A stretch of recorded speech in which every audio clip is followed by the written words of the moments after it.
大家好，欢迎来到银铃时光。不知道您有没有发现，在我们身边总能看到两种状态截然不同的同龄人。无论是在公园里，还是在老朋友的聚会上，有的人虽然也白了头发，但你看他那个精气神，眼睛里有光，对什么新鲜事都充满好奇。可也有一些人明明条件不差，却总是唉声叹气，感觉活得很疲惫。我就在想，这到底是为什么呢？到了我们这个年纪，物质条件都相差不远，为什么人与人之间的状态差别会这么大？是因为存款多少，还是谁更懂养生？我带着这个疑问翻阅了很多资料，结果发现哈佛大学一项持续了近85年的研究，早就给出了一个出乎意料但又无比深刻的答案。今天我想把这个重要的发现分享给咱们银铃时光的每一位朋友。1938年，哈佛大学启动了一项雄心勃勃的研究计划，后来被称为格兰特研究。他们挑选了724位背景完全不同的年轻人，里面有富家子弟，也有贫民窟的工人，其中一位后来还当上了美国总统。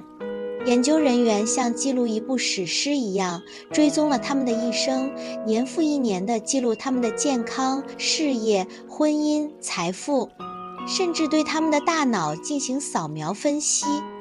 这项研究跨越近1个世纪，耗资数千万美元，直到今天还在进行。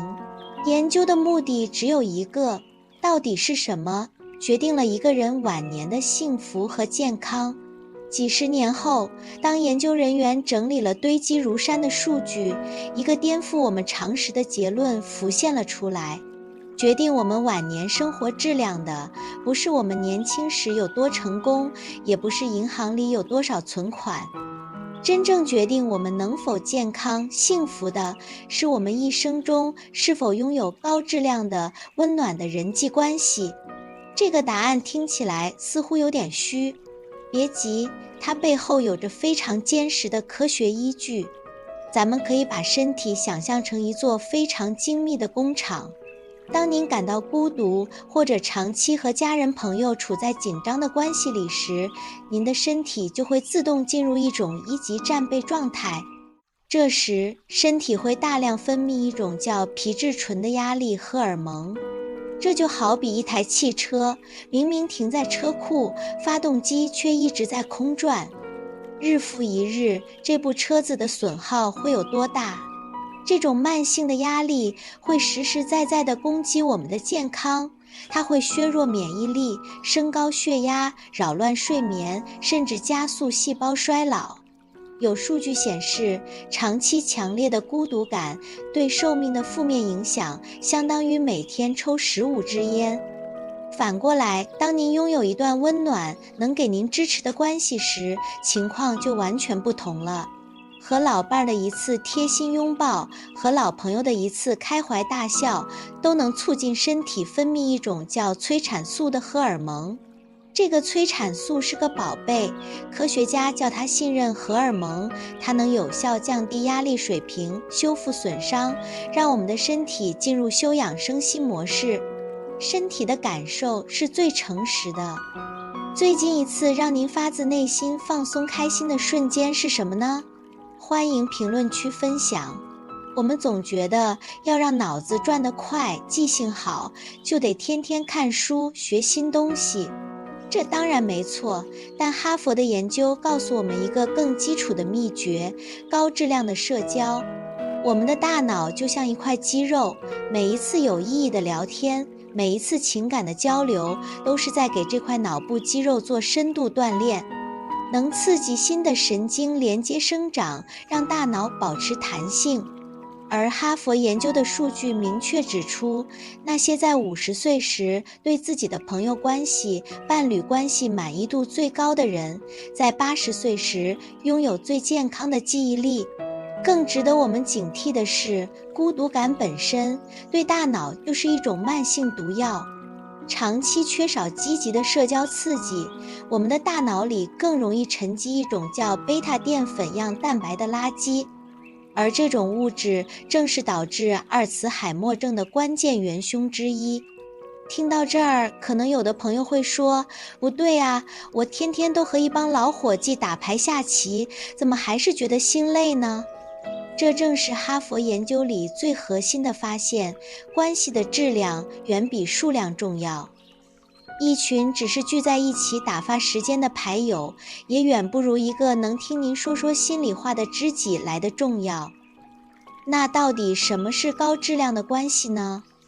研究负责人乔治·范伦特博士总结说，核心不是两个人永不吵架，而是在这段关系里，您能深深地感觉到2点：第一，我可以做我自己，不用伪装；第二，我知道在我最脆弱的时候，有人会接住我。这种深刻的安全感，才是我们抵御岁月侵蚀最坚固的精神盔甲。它意味着我们的能量不必消耗在猜疑和内耗上，可以全部用来享受生活。道理我们都懂了，那具体该怎么做呢？其实，优化我们的人际关系，并不需要变得多能说会道，而是从一些微小真诚的行动开始。这里分享3个简单可行的方法。第一，实践微小的善意。